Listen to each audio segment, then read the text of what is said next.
جی جنید صاحب کیا کہیں گے؟ امریکی صدر ڈونلڈ ٹرمپ نے جو ہے فیلڈ مارشل سید عاصم منیر کی تعریف کی ہے، پاکستان کی تعریف کی ہے بیسیکلی، کیا کہیں گے جنید صاحب؟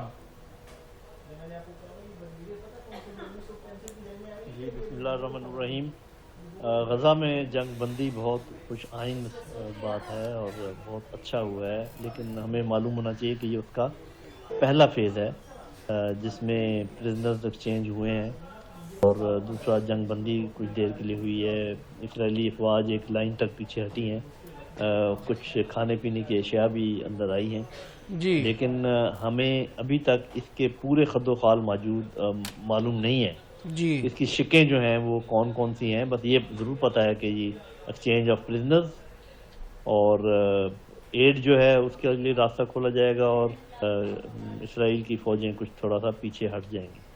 اب آگے فیز 2 میں کیا ہوتا ہے، کیونکہ بڑا پلان تو یہ ہے نا کہ ڈس آرم کیا جائے، ان سے ہتھیار لے لیے جائیں حماس سے، اور حماس کا وہاں لینا دینا کوئی نہ ہو، کوئی اور اتھارٹی آ کے ان کو کنٹرول کرے، تو دیکھنے کی بات ہے۔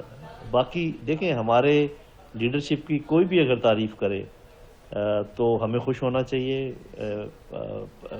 بطور پاکستانی، لیکن جب کوئی تعریف بار بار کی جائے اور بے انتہا کی جائے تو جی وہ ایک شعر ہے کسی شاعر کا جس نے اپنے محبوب کو کہا تھا کہ عزیز اتنا ہی رکھو کہ دل بہل جائے، اس قدر بھی نہ چاہو کہ دم نکل جائے۔ بالکل صحیح، تو مجھے نہیں زبردست جنید معلوم صاحب، کہ زبردست۔ وہ اتنے پیار محبت کا جو اظہار کر رہے ہیں اس کے جواب میں ہم ان کی کیا خدمت کر رہے ہیں۔